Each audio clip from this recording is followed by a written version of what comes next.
Hello, everyone, and welcome to a History of Egypt podcast interview. My guest today is Dr. Christina Riggs. Christina Riggs is a professor in the history of visual culture at Durham University in the UK. And in 2021, Dr. Riggs published Treasured: How Tutankhamun Shaped a Century. Dr. Riggs explored the discovery of King Tutankhamun's tomb from an interesting perspective. Rather than just retreading the discovery of the tomb itself, Dr. Riggs also focused on the legacy of this discovery, how Tutankhamun and his treasures have become ambassadors for Egyptian society, both ancient and modern, and how the discussion and presentation of these treasures has shaped public perception of archaeology and Egyptology. Dr. Riggs is an insightful scholar, exploring new avenues of modern history and how they present the ancient past. I am pleased to welcome her to the show for the first time. Come, please enjoy a discussion with Dr. Christina Riggs.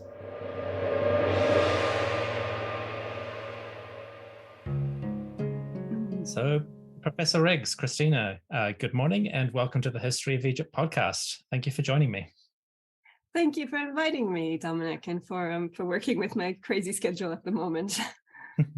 How are things in Durham at the moment? Is everyone safe and happy?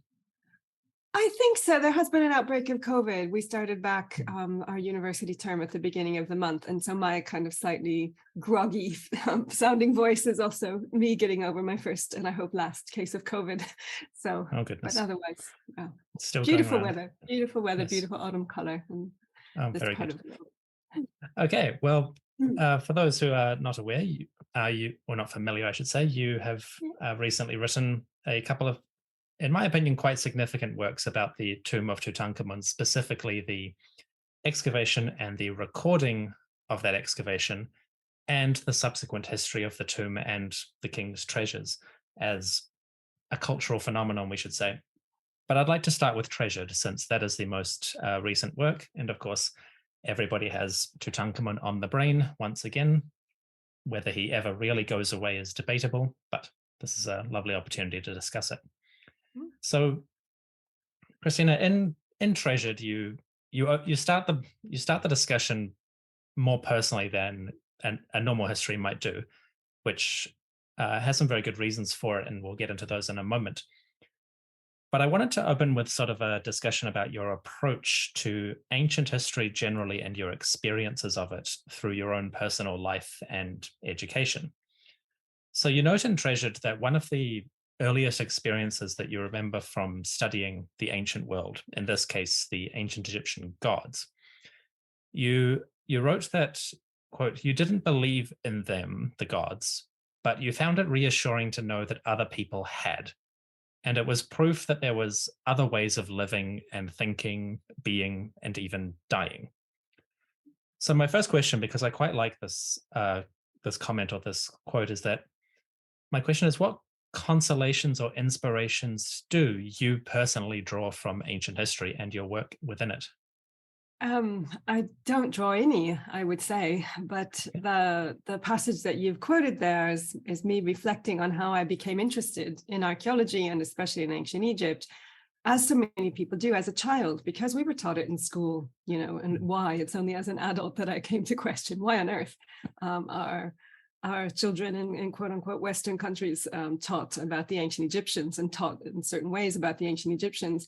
For me, I grew up in the rural Midwest in a family that were devout Christians, kind of evangelical Christians. So before that encounter in school, my ideas about the ancient world and about ancient Egypt in particular came through the Bible, through Bible stories. And so it was seeing it, I suppose, in a different light and starting to explore and read about it myself at the age of 10 that made me realize, there's more to this.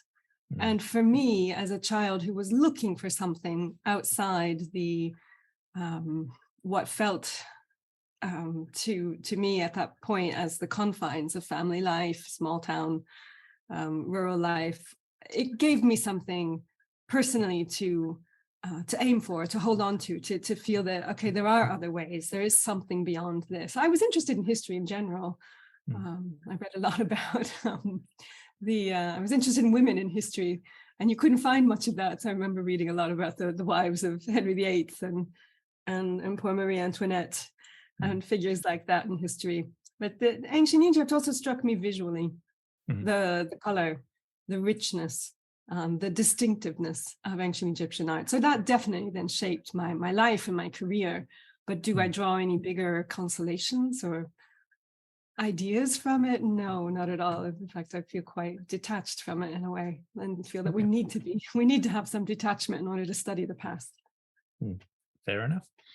So you've touched on it briefly there, but are there any particular ways that you think your personal and professional study of ancient history has shaped your development as a person, as an individual? Oh, definitely. I mean, everything from the university. I went to a very prestigious university, chosen because of my interest in Egyptology, Brown University, which had the only kind of program or separate department in the United States in that subject.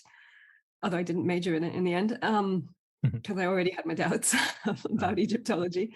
So it's given me, my interest in ancient Egypt has given me a privileged life, a life of kind of travel, a successful career, being able to meet people from all kinds of nationalities, including, of course, Egyptian colleagues and Egyptians I hope I can count as friends. But that took time because it needed an understanding of the political implications of Western Egyptology. So when I look back, I guess I have a very conflicted relationship and a certain anger, almost a righteous kind of anger, about feeling that what the failings of training in Egyptology, its attempt still always to separate the ancient and the modern worlds of Egypt. I think, in fact, looking back, I would much rather have studied modern languages.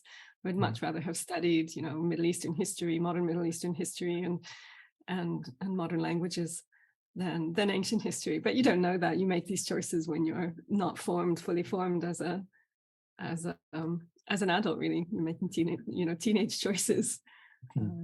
Sure, So understandable. I don't know if that's kind of the sort of thing you're looking for, but yeah, it's given me a privileged life, and now I feel that it's my responsibility to use those privileges to draw attention. That's what I've been doing for the past 10 years or so in my research and my teaching, to draw attention to the problems, I think, with Western, I'm using scare quotes there with the word Western, approaches to thinking about and engaging with the ancient past, especially the ancient Egypt and the ancient Middle East. Okay, well, that leads me, quite sort of smoothly to my next question, which was about when you began these projects 10 years ago, as you say, particularly the Photographing Tutankhamun project and now Treasured, the most recent work. Engaging with the world of Tutankhamun's treasures, quote unquote, what are the major sort of philosophical or guiding principles that you take into this work? Well, 10 years ago, 2012, I was giving a series of lectures at All Souls College at Oxford University. And I was giving those lectures. They became a book called Unwrapping Ancient Egypt, which positions the history of Egyptology, of Egyptian archaeology, and of the collecting, of the formation of museum collections. It positions that firmly within Western European, Northern European and American colonialism in Egypt, and within the destruction, the unwrapping, the performance of the unwrapping of sacred objects from ancient Egypt, most famously, in the most pronounced way, ancient Egyptian embalmed bodies, so-called mummies. That project came out of my experience as a museum curator.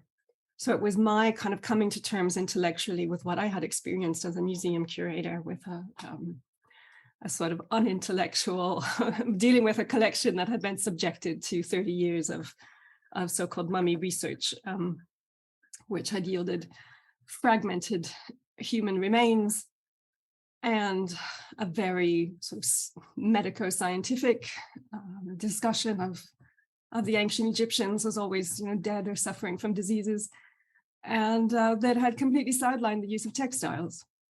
Right? I mean, textiles were significant cultural products in ancient Egypt, and also significant parts of religious rituals in ancient Egypt, including mummification, which is a wrapping ritual, and also temple treatments of the images, the statues of gods. So, in looking for what archaeologists discarded or destroyed or didn't care about, photographs were, one source of evidence, right? And especially the photographs from the tomb of Tutankhamun, which show the remains of textiles as they wrapped, the two Ka statues, the so-called guardian statues in the tomb, lots of other objects in the tomb, the jackal on the shrine that was positioned as part of the suite of the actual burial. So in looking at those photographs, I started to realize I was so familiar with them because they're reproduced everywhere. And I had been studying in Oxford, so I used to see them in the hallways. The archive is in Oxford, Howard Carter's archive.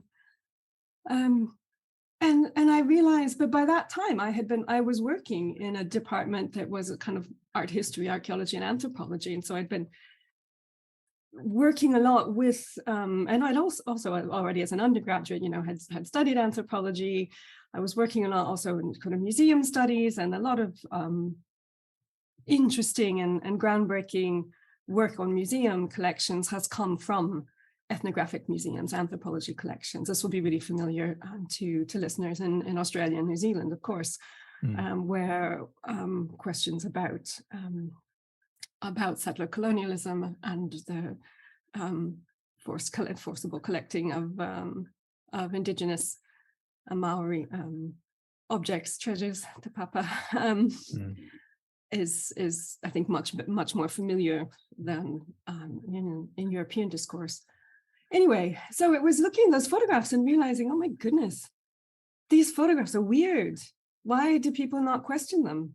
There's so much more to say about them. And so that was what I thought would be a kind of simple project and a chance to kind of return to Oxford. I had a visiting fellowship at All Souls to do the research in the archive there, and then became a much bigger project. So you asked about my starting point, what kind of things helped me. I would definitely cite a famous book, came out in 2003 called Raw Histories by Elizabeth Edwards, who is retired now, but started her career as the curator of the photograph collection at the Pitt Rivers Museum, the ethnographic museum in Oxford University. And then she then went on to be a professor in photographic histories and founded a research center in photographic histories. And she's been an inspiration, a mentor, a friend. And reading Raw Histories, before I'd actually met her, just so many things chimed with it, because it makes those links between photographs, archives, collecting, and museum practice in ways that I had sort of, it gave me a framework, a starting point to think about them.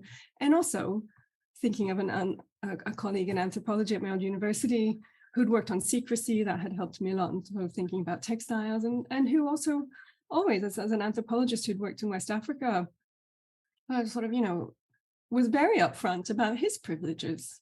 Yeah. And I guess I had never thought about it that way. I had never thought, oh my God, I'm still repeating these extractive practices of benefiting from the knowledge formed under conditions of inequality and colonial violence and oppression.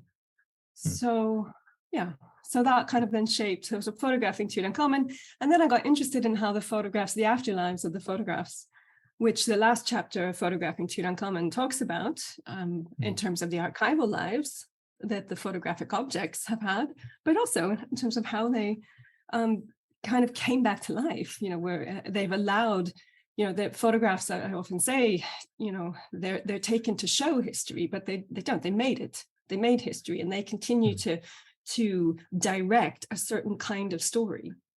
And so I was able to devote a little bit of Photographing Tutankhamun to that. But the next project I wanted to do was to look at the longer term, the history, especially of the famous exhibitions of the 60s and 70s that toured Europe, that toured Japan, Europe, and North America. So, and hence I started thinking about Treasured, because also the more I thought about Tutankhamun and carried out that research, I realized how much of my own life did go back to him. And I think that to produce a book, it's a very different book because it's intended for a public audience. And also it's very consciously, this might lead into something you were going to talk about. I don't know, it's very consciously written, partly in my own voice, to draw it to, I hope, kind of give the reader, take readers who maybe are more like me, whites, middle class, Western, take them with me on my own journey of, oh yeah, this is great. I'm going to study this. I'm going to become an Egyptologist, and then questioning that. And to show that there is always a voice in history. That we often assume that there's a neutral stance, but museums aren't neutral, history books aren't neutral. And there are so many books, most of the books on Tutankhamun are written by white men. And as if, they're kind of, authoritative, and their knowledge just comes magically out of the knowledge box that they can open up. But I wanted to show the situatedness of knowledge formed from the past that we then inherit, in our training and in our fields, but also that we ourselves are implicated in that. Knowledge is always political. Absolutely. I would agree 100% with that. So that actually leads quite naturally into a question that came up to me several times through reading Treasured, and I wanted to get your sort of direct words from it, because I was piecing it together as I was reading, and I wanted to bring it all together.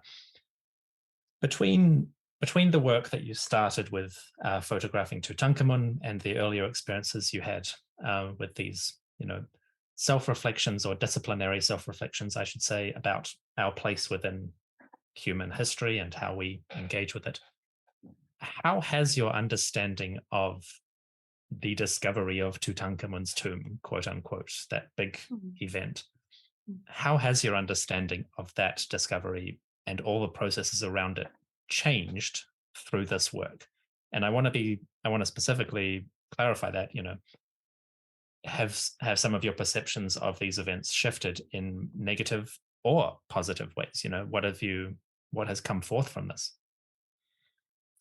I wouldn't characterize it as negative or positive, rather as a realization, a coming to be aware of just how much attitudes, like with the research on textiles and mummification, the way that was completely cannot be separated from the development of archaeology and the principles of scientific racism that informed so much of that work, and still does, in my opinion.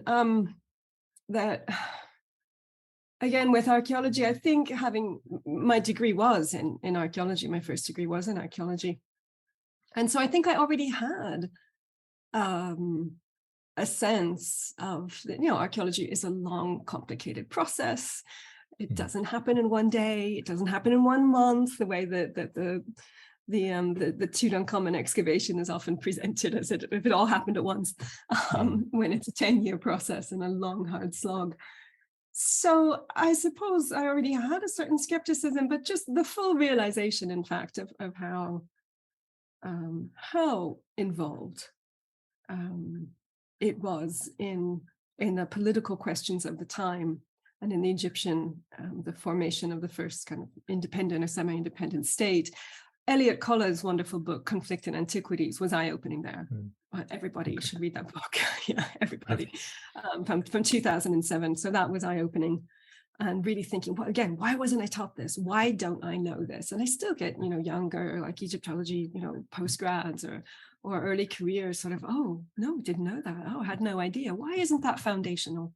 If you're going to keep teaching this subject, which is one question, to what extent does this discipline still have a place in the academy? And if it's going to have that place, how really should it be taught? What are the base points from which it should depart? So is that negative? I don't know. I think what's actually been more negative, as you can tell, is maybe my opinion of the training that I did receive and of the work that Egyptology does seem to do. And particularly, again, this was already a doubt that I had, or an observation that I had in the course of my curatorial career and the project about textiles and mummification.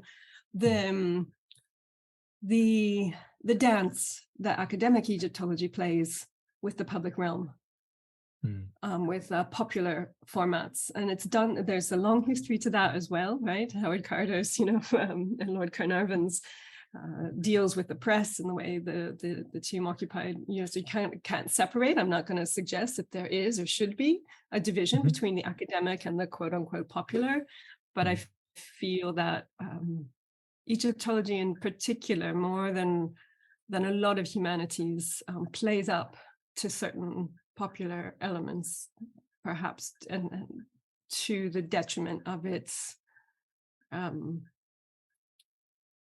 capacity for self-reflection and for true intellectual engagement, especially with other disciplines and other fields. That's my opinion. That's my experience. Yep, absolutely.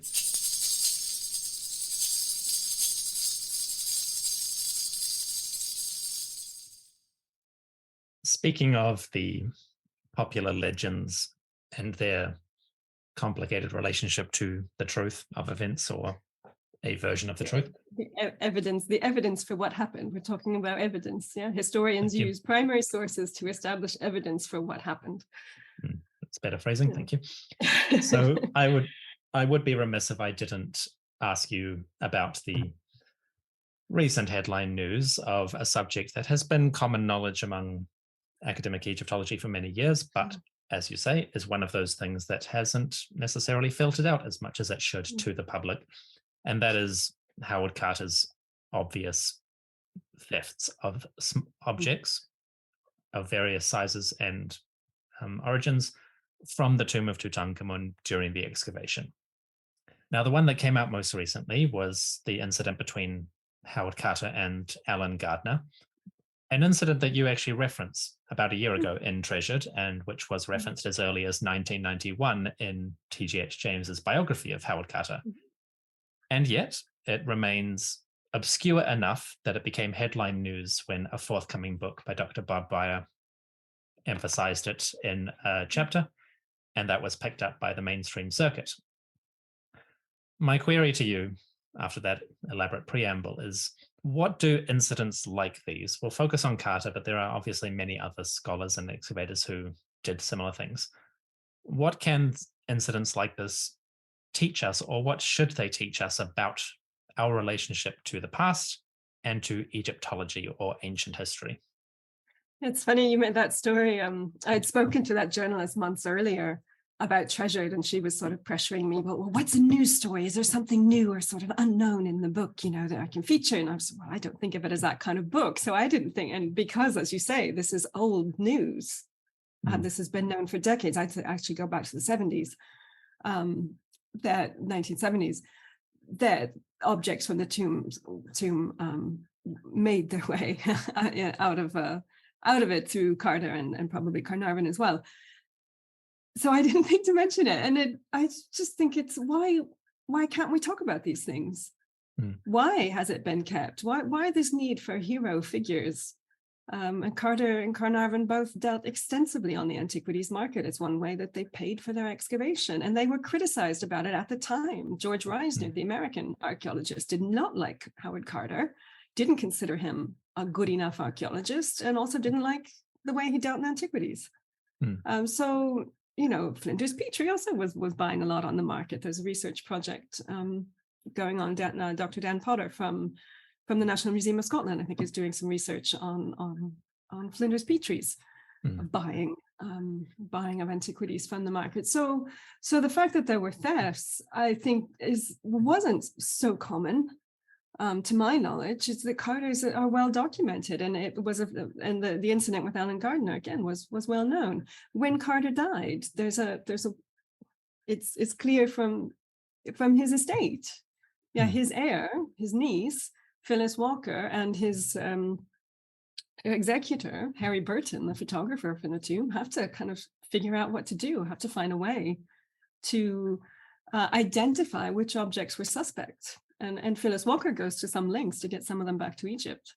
But there are still, and Marc Gabold, from the French Egyptologist, has published extensively about this. So I don't understand this coyness or this need to have heroes These people are dead, and that's our responsibility as historians, whether modern historians or ancient historians.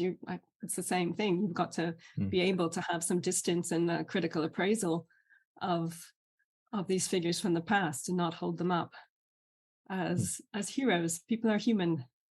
Mm-hmm. With regards to the coyness, as you phrase it, where do you think that comes from?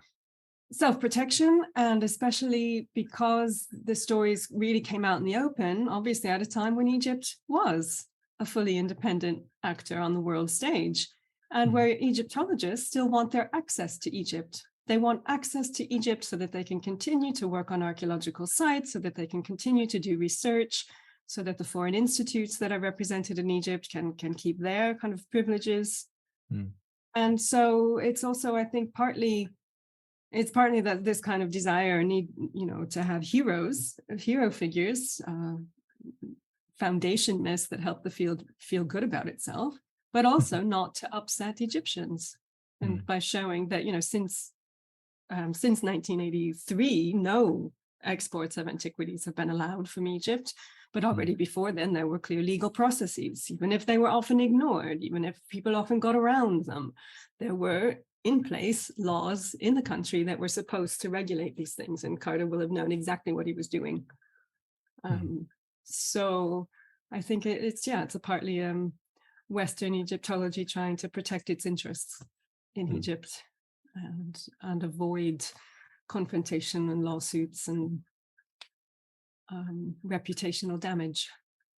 Very good. Interesting. Thank you for the off the cuff, but very clear and considered answer. Regarding Egyptian independence and its position on the world stage, one of the major themes in Treasured, and perhaps the section of the book that really opened my eyes in many respects that I wasn't aware of, is the very significant role that Tutankhamun, or at least the remains of Tutankhamun, have played as cultural ambassadors, to use your term. From the very first phases of the excavation, going back to the earliest news reports and records of incidents or arguments or debates between Howard Carter and his colleagues and the Egyptian society in which they were operating. The tomb of Tutankhamun very quickly became a symbol of political and social movements that were active and developing within Egypt. So my first question on this topic is, broadly speaking, what role does Tutankhamun, or the remains of Tutankhamun, play in the development of Egyptian society, political and cultural, from the 1920s onwards? Well, I would say in the 1920s, he's a phenomenon in Egypt, which has, the tomb, the discovery of the staircase, the first entrance into the tomb comes in November 1922. But that February, Egypt had finally won a semi-independence from the British Empire. Basically, Britain refused to negotiate any further because they didn't want to give it full independence. And so they kind of do this unilateral, fine, you can have your independence, but we keep foreign affairs, we keep the Sudan, and we keep the Suez Canal. But this is at least a triumph after 40 years of British occupation and a major, a revolution in 1919, a major anti-colonial movement with long roots. So this is a huge thing. And I think that Carter and Carnarvon are so old school that it doesn't even occur to them. So much of an attitude that ancient Egypt is not something Egyptians care about or appreciate, that maybe takes them by surprise, that it is such a phenomenon that all the Egyptian press want to cover it. Egyptian politicians, the widow of the Sultan of Egypt from the First World War, the royal family, want to come and visit. And that becomes a source of the tensions with Carter and the Egyptian, once there's an Egyptian government in place from January 1924. But yeah, there's even, school kids that perform plays. The most renowned poet of the day, Ahmed Shawki, writes several poems. And it's part of a larger movement of the time that had earlier roots. It's Tutankhamun, as in Western kind of so-called, passion for Tutankhamun. Tutankhamun adds fuel to a fire that was already there, an interest in ancient Egypt as something that was represented an Egypt from the past that had been independent, that had then been interrupted by the Ottoman occupation and then by the British, by the Ottoman rule and then by the British occupation and governance. So it's just a fantastic, opportunity, I think, for Egyptians. You give all the same boom that other countries are experiencing in the illustrated press, magazines and newspapers. Egypt is experiencing that as well. So middle-class households can flip through, stories about the tomb and images and follow it along, just as Western readers were doing. And that moment then passes, but there's a cultural moment known as Pharaonism. It includes, artists, the novelist Naguib Mahfouz. When he starts writing novels in the 20s, he's taking ancient Egyptian themes. And because Tutankhamun is such a minor figure and nobody but, a few specialists had any idea who he was, he's a blank. He can be whatever you want. He's this kind of young man who died young. There's no pre-existing kind of story with him. So people can imagine, in a way, whatever. He's ready-made as a symbol. Even before, the mask is only found in place at the end of 1925 and only made public in photographs in the beginning of 1926. And so then that mask again becomes a symbol. And to go and visit, I've got that wonderful photograph in the book from an Egyptian gallerist and photography collector who kindly let me use it, of the future Shah of Iran, who marries the sister of King Farouk in the 1930s, and who comes and part of his tour, part of what you did was to go and see the Tutankhamun objects in the museum, or Egyptian politicians continue to go and make visits to the Valley of the Kings and to the tomb of Tutankhamun. And so we see a flexibility in terms of how the image of Tutankhamun, and especially the mask, can be used as a symbol of power or a symbol of protest. I think later on, as I understand, kind of Egyptian school textbooks, give more from the 50s and 60s onwards, with the attention paid to the Temple of Abu Simbel, a figure like Ramses II, who's long lived, who's a military hero, who's so manly, he's got hundreds of children or whatever. He becomes, also a powerful, a useful kind of reference point in ancient Egypt. But the Egyptology had operated Western Egyptology by assuming and creating this idea that Egyptians weren't interested in their past. And what is finally happening now, long overdue, and it needs to really happen a lot more, is for Egyptians themselves, of all backgrounds and social classes. There's 110 million of them.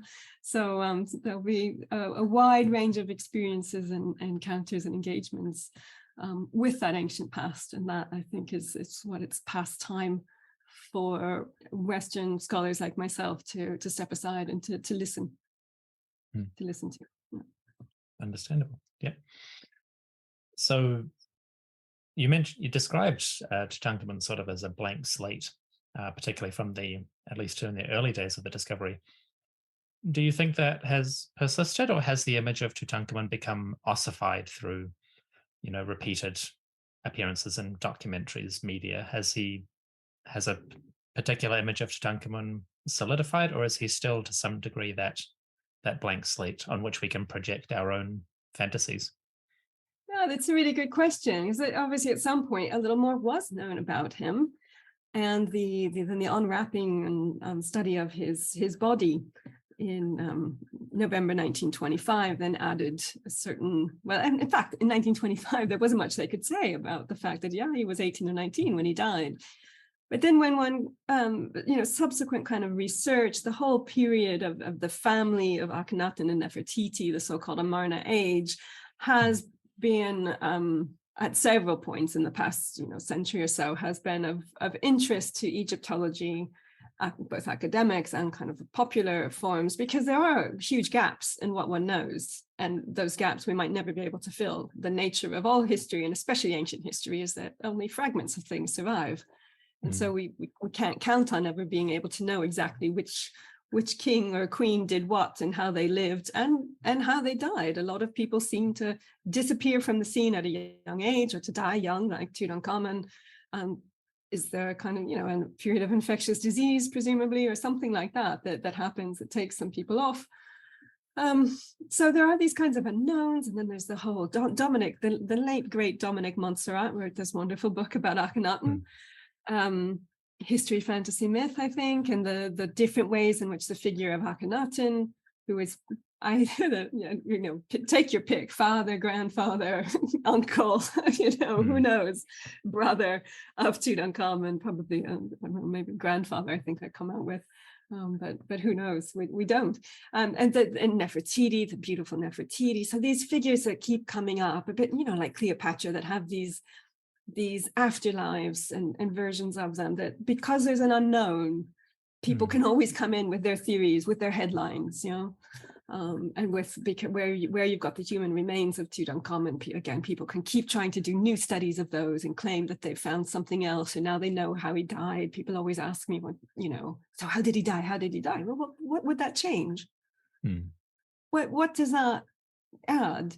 And it's so, in a way, I think you're right. He's now not so much a blank as he's this kind of figure who is still, there's an emptiness in the middle, but with all these weird theories about family relationships and illness and deformities, talked about in a quite insulting way to anybody who is actually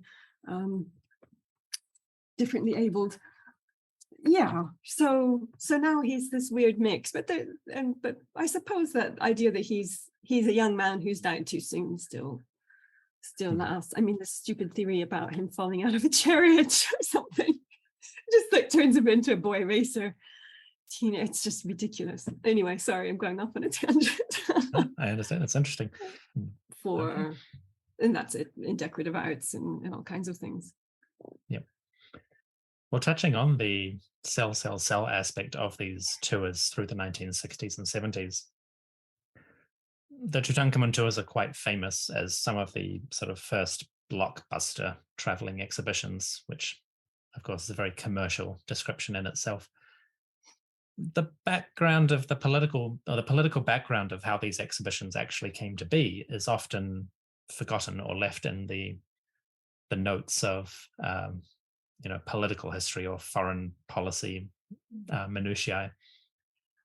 But one thing that I was really fascinated to learn from Treasured was how, first in the 1960s, the attempts to organize the Tutankhamun tours actually led to quite significant changes in US federal law around cultural heritage and the protection, or specifically the financial insurance of these treasures. 70, yeah. How do the Tutankhamun tours in that period change museum culture, do you think? What impact do they have on the overall apparatus of museum institutions? Yeah, that's a big question and a good one. So the first tour, so the first time the objects are lent outside of Egypt is 1961 for a 3-year journey around American cities, ending at the 1964 World's Fair in New York City, where they're part of Egypt's amazing kind of ultra-modernist pavilion. And that is in conjunction with Egypt's plans under Nasser to build, it was already underway then, to build the Aswan High Dam. That's the key modernization project of Gamal Abdel Nasser. And it means that there's going to be a huge reservoir, 500-kilometer long reservoir, which means that a lot of 100,000 people were going to be displaced from the Nubian communities there. But what was of more interest to Western powers and a huge concern for the Egyptian Antiquities Authorities was the flooding of famous temples, including Abu Simbel, and also archaeological sites that hadn't necessarily been explored properly or even well identified in that area. This coincides with UNESCO, this post-war kind of aspirational, let's protect cultural heritage, right? Let's not repeat the war damage of the Second World War. So a quite Eurocentric perspective in some ways, but Egypt and then separately Sudan ask UNESCO for help to create an international cooperative campaign to relocate as many of the temples as possible and to undertake archaeological work. There's a fantastic book. The wonderful William Carruthers has got a book coming out in the next later this year, called Flooded Pasts: Archaeology, UNESCO Archaeology, and UNESCO and the Recolonization of archaeology, something like that. Flooded Pasts, fantastic book where he goes into all of this. So there's a hopeful and very art, because this is also a time when it's, kind of people are starting to think about art as a universal, that there are universal aesthetic qualities, and the Tutankhamun objects lend themselves well to that. Howard Carter was already, kind of thinking of them and posing them and talking about them as works of art in this kind of Eurocentric sense. And so I think the museums that I talk about in the book in those first 60s tours, they're pleasantly surprised by the interest, by the number of people who come out, and will do that. And so it's a time when museums are maybe also starting to realize that they can do more in terms of hosting temporary exhibitions, that will maybe broaden their base, draw in new visitors and income, and then especially but each museum in each country handles it differently. So for the 1972 exhibition at the British Museum in London, which many people here in this country still remember, everywhere I go, I get people who remember going there as kids. Or they have a very sober, they've got a gift shop, but they're very careful about what they stock. And it's very kind of educational, quality control.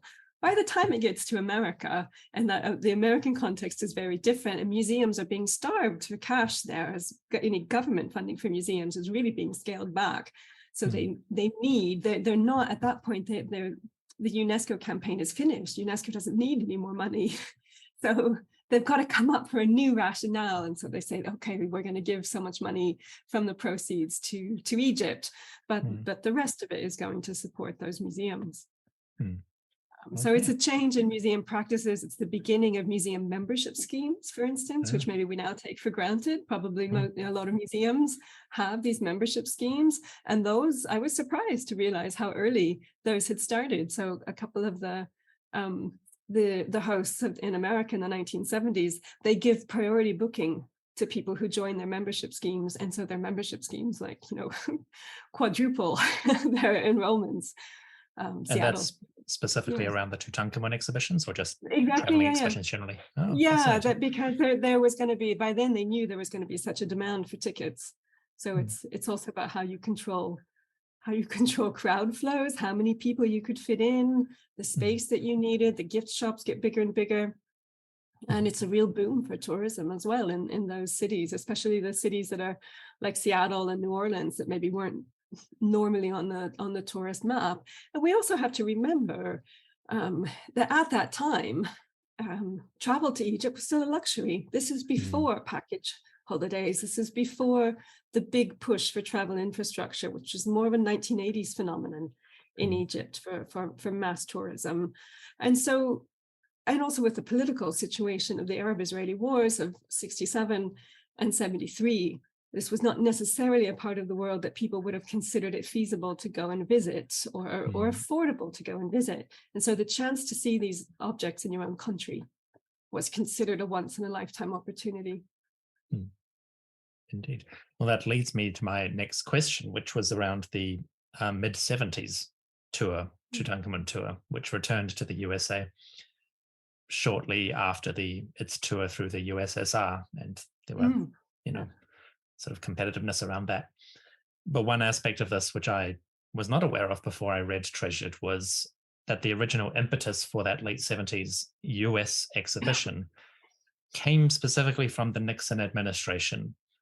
In the aftermath of the 1973 Arab-Israeli War, Nixon, on his visit to Egypt, floated the idea of the tour as a reciprocal gesture from Egypt in exchange for US aid. That really struck a chord with me, I think, philosophically, in terms of how we consider these tours and how we consider Tutankhamun as a symbol. What do projects like that reveal about Tutankhamun's function as a cultural and political tool, and the way those are used by governments or people with power? He's a bit of a nice shiny gold smokescreen, I suppose, in a way. That's maybe the cynical interpretation. So what happens? It's not the war per se, but the oil crisis that follows it. The 1973 to 74, which we're having eerie echoes of right now, with thanks to the Ukraine, the Russia's invasion of Ukraine. So 73 to 74, the oil-producing countries led by Saudi Arabia turn off the tap to the West, right, because of the West intervention and support, America in particular, support for Israel in that war. And to that point, Egypt had been unaligned. Yeah, it had not taken sides in the Cold War, hence the 18-month tour of the Soviet Union, including Kiev and Ukraine, which was then part of the Soviet Union. So Nixon said, right, we need a country in the Middle East to get on side. And Egypt is the major player identified as potentially sympathetic. So that also is looking to open up the economy to kind of create a more capitalist and seek foreign investment for Egypt at that point. And so Nixon goes to Egypt with his wife. There's wonderful pictures of Nixon, Sadat, and their wives at the pyramids. And they get done. Nixon gets a warm reception. It's the final months before he's booted out for the Watergate scandal, before he has to resign. And the story goes, and this was the research that I still haven't been able to undertake in Washington, D.C., so I will be going back watch this space to find out, a little bit more about the organizing of that tour. But the story is that that they're sort of like, oh, it would be nice if we had a paper to sign. Well, what about bring Tutankhamun back if Egypt, wants to give us a nice goodwill gesture? Because to Egypt, this is always seen, and I don't want to be cynical about that. They're very clear. This is a goodwill gesture. We want to share Egyptian culture with the world. So in the 60s, they were also sending tours of, Egyptian musicians and dancers, and all kinds of things were part of that program. But what really strikes a chord in Western countries, for historical reasons, are the ancient, sending ancient art on tour. So yeah, that's how it comes about. And then there's all kinds of things to sort out around the practicalities, like the need for insurance, for some kind of national guarantee, which was more difficult in America, because America doesn't actually have a national framework, it doesn't have a Ministry of Culture, it doesn't have a kind of corresponding. So things like that had to be brought in. And it is also then part, as I talk about in the book, it is part of a push in the US to convince the American citizens that Egypt is a friend, because until then Egypt hadn't been, and the Middle East hadn't been, outside, other than the Arab countries, hadn't been seen as friendly to US interests. And so to promote Egypt as a new ally was a key part moving into the late 70s with Ford, Presidents Ford and Carter. And so I talk about that, it was amazing to me when I started researching educational film strips, that there was this list of film strips about Egypt, mostly about ancient Egypt, but also other aspects of Egyptian history, that the US Office of Education was saying, we encourage you to use these in your schools, so that people gain a positive image of Egypt.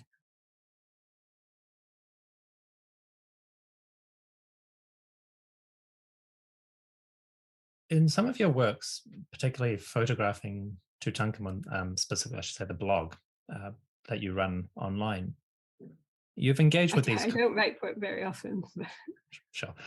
Yeah. You engage with these concepts quite explicitly and in quite a great deal of detail. And one of the, I suppose, more poignant discussions that you had over the past couple of years on the blog was a discussion of archives as a concept and what they really are.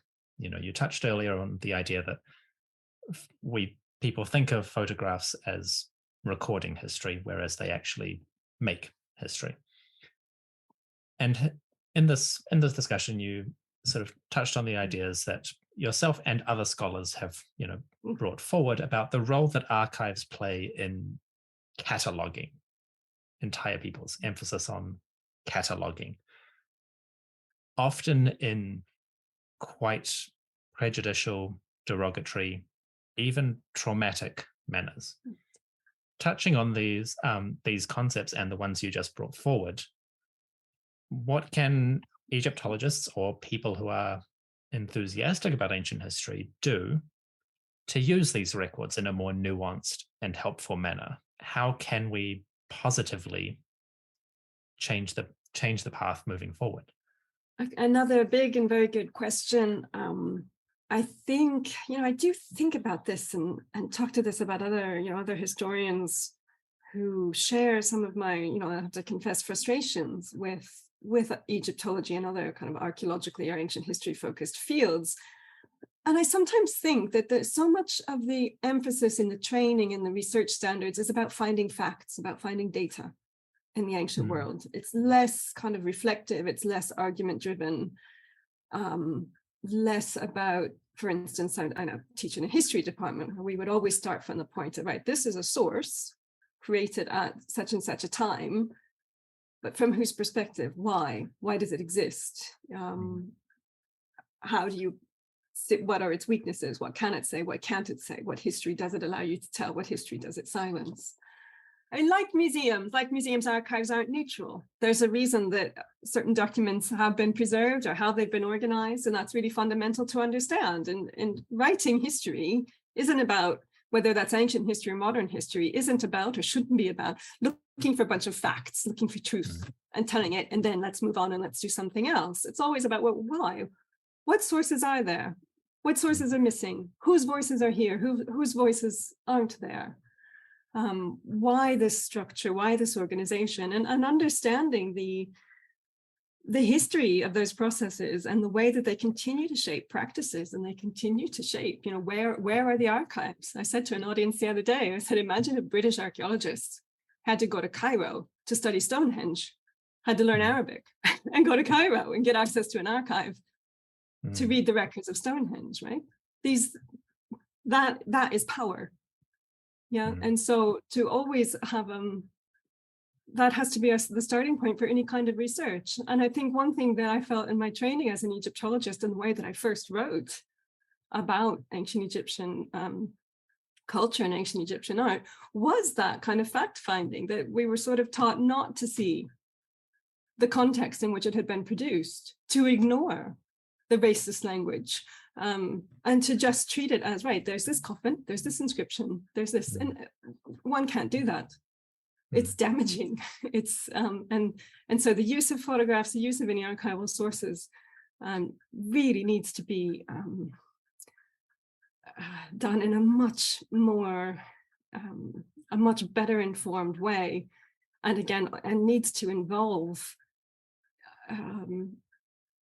stakeholders from Egypt as well, in terms of how you do that. And what things, digitizing also isn't a neutral process. Should everything be digitized? Should it be available? Some things maybe communities of origin wouldn't want to be available. And also digitization is not some kind of cure. It assumes that to say, oh, but we put it online.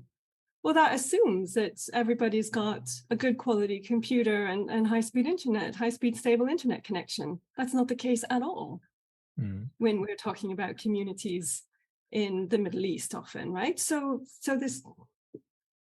there's just too much going on, I think, under the guise of new practices, which are just dressing up old practices with technology and ultimately maintaining power in the same organizations and the same disciplinary structures. It's huge. I don't claim to have the answers, but the important thing is to ask the right questions. Okay.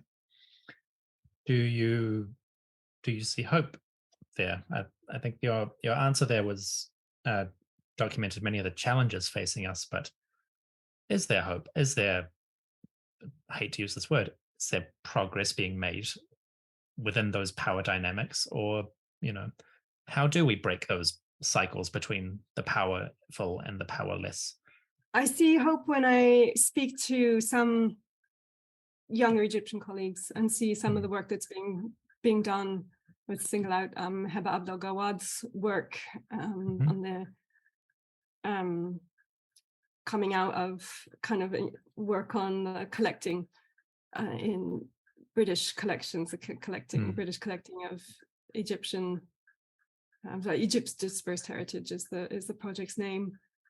So I see hope there. I try to be positive, and I see hope, in my teaching. That younger students are the kind of generation coming through now. But the power is always in the hands of people who are more like, my age and my level. And if they're still doing the same old thing, and I see a lot of pushback, I see real pushback in some corners of the field, to the extent that I don't engage very much anymore. It's not worth the emotional labor. And if I'm saying that with all of my privileges, imagine what it's like for an Egyptian scholar or an Egyptian activist or curator. Yes. Ding dong, Dominic from the future here. Professor Riggs just mentioned a scholar she admires, Heba Abdel Gawad. I'd like to point out that I have an interview with Heba Abdel Gawad previously released on the podcast. I also have an interview with Dr. Fatma Keshik, and both of these interviews discuss modern approaches to archaeology and Egyptology from a specifically Egyptian perspective. Heba Abdel Gawad and Fatma Keshik both offer wonderful insights and discussions, and if you'd like to hear those interviews, you can find links in the episode description. And now, back to the questions. I'll finish the serious questions with one particularly prominent and enduring story. In a 2020 blog post, you did a deep dive on the tale of the water boy, this young individual who allegedly found the first step of the tomb, and then how that story has taken on a life of its own over the decades, and particularly the ways that physical media, photographs have played, the role they have played. What role did photography play in the creation of this myth, and what does that tell us about the myths around Tutankhamun's tomb itself? The water boy story, kind of, I talk about it. I found some more information about it that I was able to incorporate into Treasured. That there was a Boston Globe reporter who went out in early 1924 when just after Carter kind of stopped work and had his big falling out with the Antiquities Service, and he heard a kind of version of the story and was directed to a teenager named Mohammed Gurgar. And Gurgar immediately is the name, the family name, a big family name among the families of Kurna, the community on the west bank of Luxor, from where all the workers on the excavation came from, because Ahmed Gurgar, it was the chief rais, the chief foreman, i.e. the chief archaeologist who was working with Howard Carter and Lord Carnarvon, and who had worked for decades by then in the Valley of the Kings. Anyway, so this American reporter goes to try to interview this young man who won't speak to him, basically, and it's one of these awful, unequal racist encounters where we're getting the story always told through Western interlocutors. In the blog, I also trace the influence of Dr. Zahi Hawass with the big touring exhibitions that he approves and is part of, that start up again in the 2000s, and the story seems to go in there, and he claims he's the one who then links this story to the Abdul Rasul family, another of the big families who in Western Egyptology are linked exclusively with the 1881 Deir al-Bakri cache, where members of the family were arrested and tortured to reveal the location of the Deir al-Bakri kind of hidden tomb, where many of the kings of the New Kingdom had been reburied. But in fact, the Abdul Rasul family went on then to work for the Antiquities Service and are completely enmeshed in archaeology at that time. So there's a lot of muddy waters there that then become kind of linked to a photograph that Harry Burton took in 1926, although it's often identified as so many things are, as dating from 1922.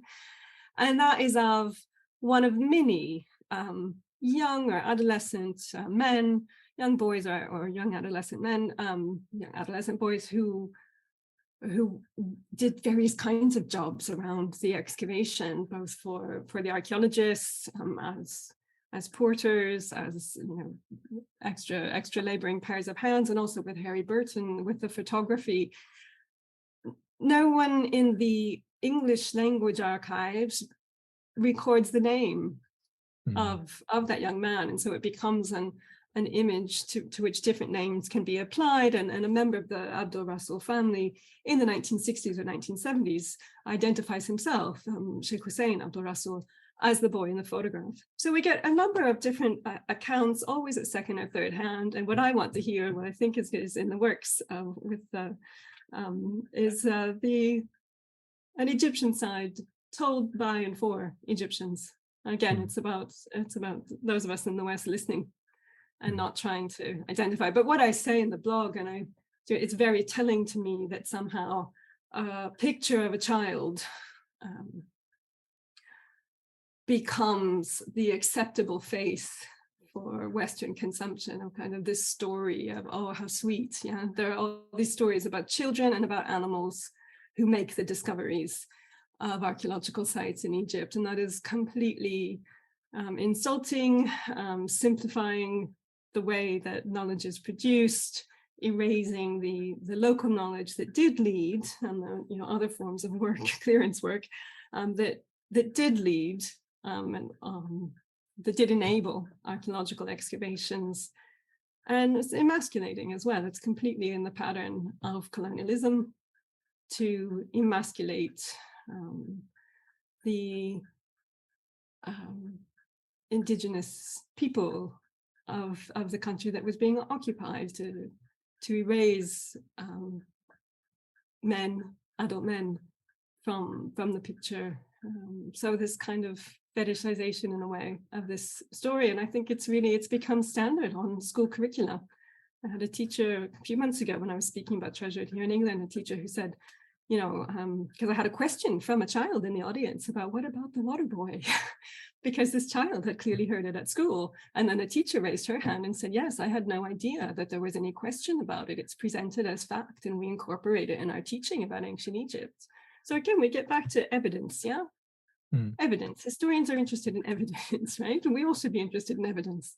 And I'm not going to say it is or isn't whoever that is in the photograph. I don't know any more than anyone else knows, but it is an Egyptian story that needs to be told, and a much bigger story about the involvement of local people, especially at Gurna, in the 2 centuries of archaeological work there. And and there's actually 4 photographs. Burton only printed 1, but he took 4 exposures of the boy wearing this heavy necklace, and in some of them the boy looks really uncomfortable, and we should feel uncomfortable when we're looking at these photographs and reusing and reproducing photographs of people whose names we don't know, and it may not be able to recover them. We may not be able to recover them. That's the lesson to learn, not to try to say, oh, but look, oh yes, of course, there were Egyptians involved. We mustn't forget the Egyptians. Come on. The point is not to try to make it better now, that, oh, now we understand, and now we're wonderfully ethical and doing things the right way. No, the point is to understand that the foundations are rotten. Don't keep building on them. Understand, and the process of understanding and critiquing will change the field. Not, oh yeah, now we know. Okay, now we won't do that anymore. That's really disappointing, I think, and that's really dangerous. Sorry, I've gone off on another tangent, Dominic. No, I agree. I was listening. That was, again, considered and clear, and I think very evocative of the issues that do face us, and which, to a greater or lesser extent, all scholars in any humanities discipline need to reflect upon, especially because so much of Western academia is built on similar or comparable foundations. It's interesting, the parallel there between that boy in the photograph and the blank slate of Tutankhamun that you mentioned earlier.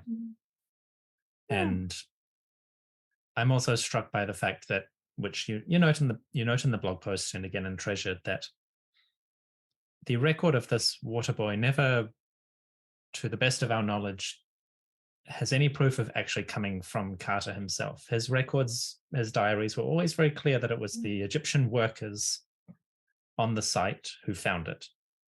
Men found first step. Yeah. Now, granted, Carter had his own prejudices and biases and blind spots regarding those men, but he never made any bones about. Never made any claim that it was him personally. Mm.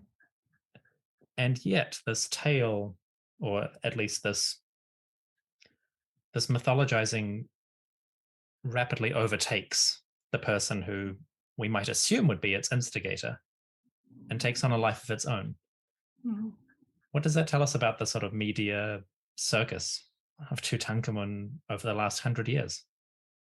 Oh, well, there is a moment when a limestone step is revealed under the sands. Carter, I think, isn't on site yet. Yeah, he hasn't arrived yet. But the men working there under Ahmed Gergard knew, okay, that could be something, right? So stop, wait, it gets to site. What do we do now? Clear. In the 1970s, there's a book called Tutankhamun, the Untold Story by Thomas Hoving. Thomas Hoving was the director, the very flamboyant director of the Metropolitan Museum of Art, who's key in organizing the 70s tours in America. And he's seen some account from Carter's 1924 tours of America. Carter goes on a lecture tour of the United States and is feted everywhere he goes. And the agent who helps organize those claims that Carter told the story of the water boy. But as you say, in Carter's own archives and records, there's no mention of this at all. We see in the various photographs that are taken, there are lots of, as I said, there are always lots of boys and adolescents on hand, and who were probably the sons and nephews of older men working on the site. Yeah, these things were organized by the Ruaza, by the foreman, for instance.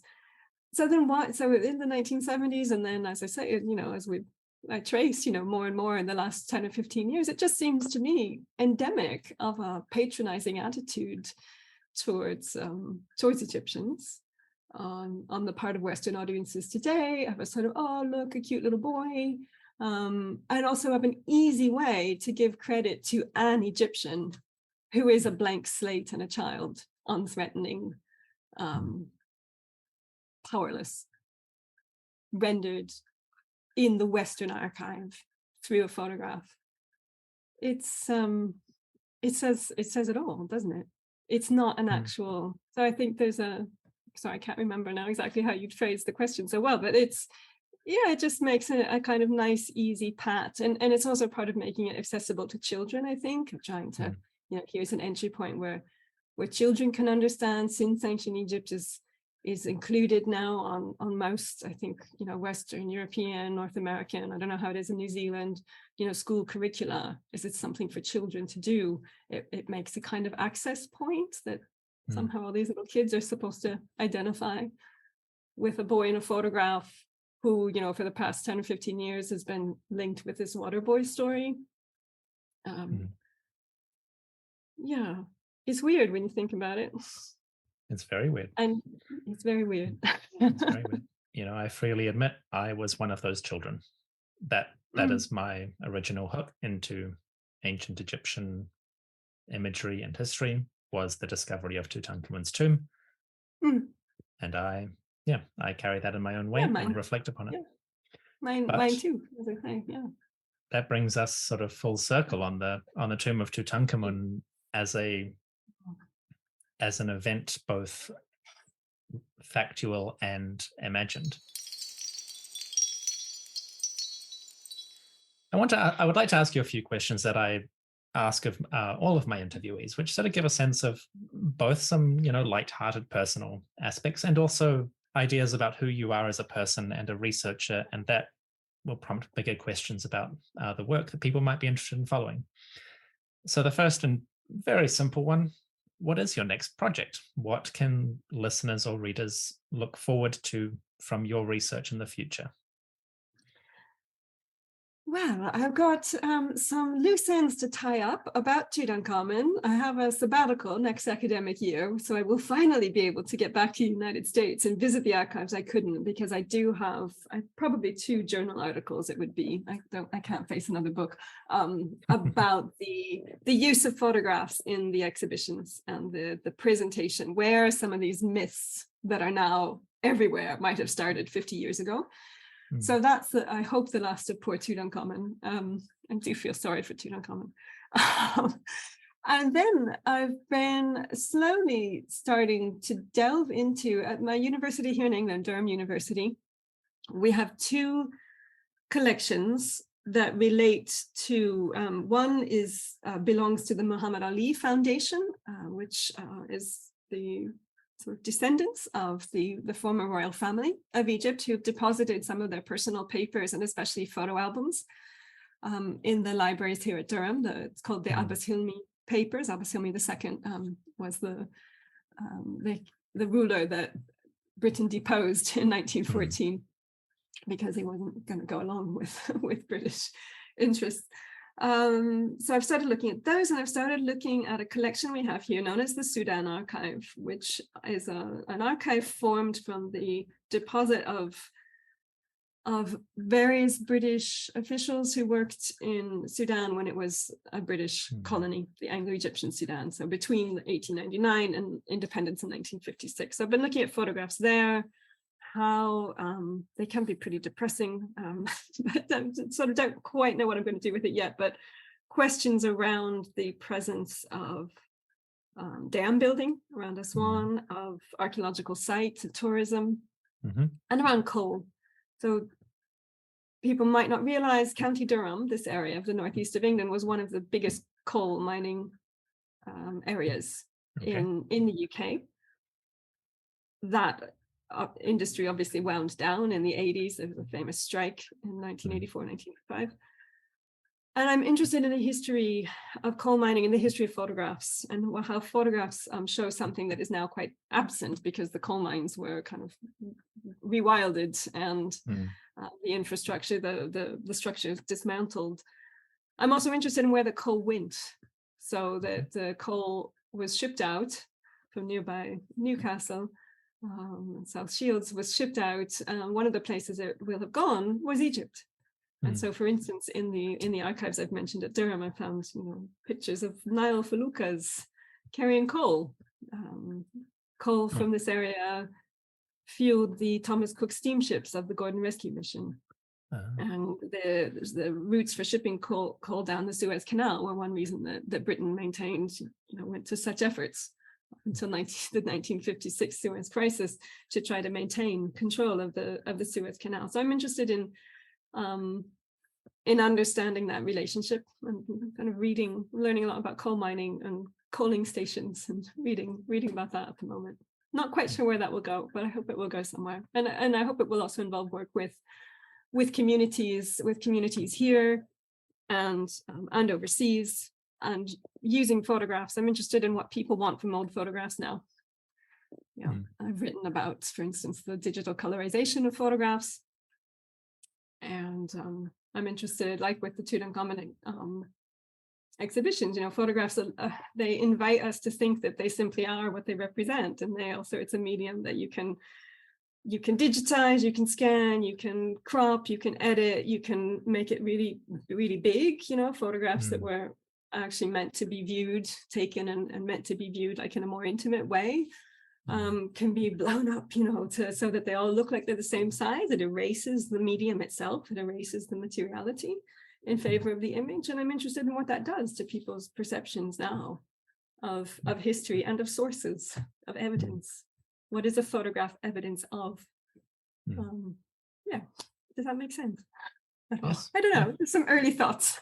Yeah. So no, not much more to do with. I don't see myself working on ancient history anymore.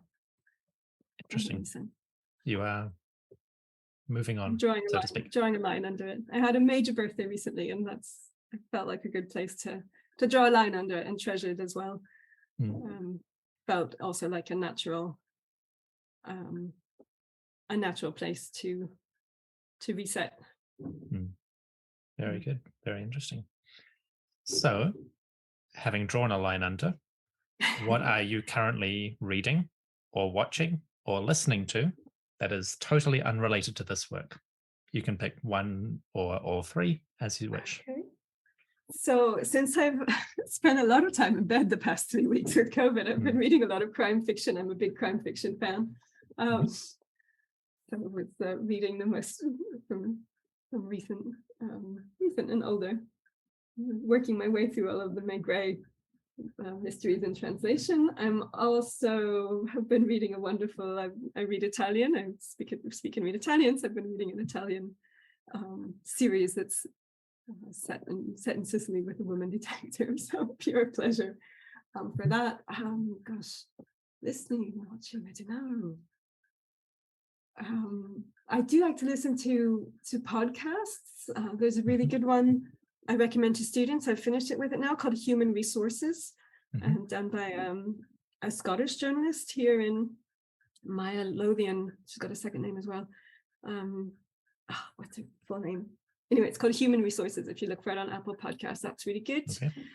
And that's about, I suppose, maybe it is a bit work related, because I do recommend it to students for my teaching about kind of heritage and history. So it starts off, the first series looks at the history of enslavement, the slave trade in British history. I watched, while I was sick, I watched David Lean's epic film Lawrence of Arabia for the first time. I'd always avoided it because I knew it was going to be this kind of Lawrence myth making. I didn't see why it was so considered such a great piece of art, because it's, again, it does actually echo with about this mythologizing 1962. 1962. Very good. David Lean's film Lawrence of Arabia, because it is the mythology of Lawrence of Arabia, which actually also already starts in the 1920s. So it's contemporaneous with the Tutankhamun phenomenon and the way that and with photography, because it's a series of portraits of Lawrence in Arab dress. I'm doing my scare quotes here. And an American reporter named Lowell Thomas, who covers, spends a few weeks, I think, with Lawrence in Arabia, and then kind of gets him, publicizes him in America and creates this myth. And so to see that revived in the 60s, actually, it made me think about poor Tutankhamun and that similar pattern of making a white man into a hero who's saving Arab culture from Arab peoples who don't appreciate it or don't know what to do. They're shown as squabbling and inadequate or conniving, all these stereotypes, of course, that one gets in the Lawrence of Arabia story. He's just a spy who's out to, and he starts out, of course, as an archaeologist. Yes. Lawrence of Arabia. And there's an Oxford connection, because, he was an Oxford student. Yeah. Anyway, so that was my reason. Probably too close to work. I thought that was interesting. My next question, my final question, you've preempted already by the suggestion that you are leaving behind ancient history as a field of research or as a major topic of investigation. So I'm going to, on the fly, reword this question. If you could, with some omnipotent power, re-examine or resolve one issue or dilemma or question from history, any period, any time, any location, any subject, what would you choose to know from the past and why? I'm going to sound terribly incurious, but I just don't think that way. I don't think of history as a puzzle to be solved, or as a series of objective facts to uncover, to find a new angle, or to resolve something that we don't know. It's just alien to me, I guess. What do people answer? What do they want to know? I don't know. We get the full spectrum of answers. Many of them are in the sort of philosophical reflection which I think your answer, that actually was an answer, even though you may not Was it consider it an an answer? answer. Okay. That actually is an answer, which is why I ask this question, because I'm not so interested in what the puzzle piece a person chooses. I'm interested in how they respond to the question. Yeah. So we get the full spectrum of answers. Some people do choose to know a particular fact, what happened to so and so. Yeah, who was so and so? What happened to Who was XYZ? Yeah. But we also do get responses along the lines of, what is a dilemma or an issue from history? What is history itself? The question is specifically intended to capture your immediate response to that idea. So that was an answer, and I appreciate it. Okay, good. Okay. Because I hope it doesn't make me sound incurious. It's just kind of alien to my way of thinking. Yeah, fair enough. So, Professor Riggs, thank you very much for coming on the History of Egypt podcast and, discussing these topics in really fascinating and quite informative and provocative detail. I hope you've enjoyed your time on the show, and I hope you'll consider joining us in the future to discuss whatever project you do pursue. Thank you so much, Dominic. It's been really a wonderful, wide-ranging conversation and a pleasure to meet you, albeit virtually. You too.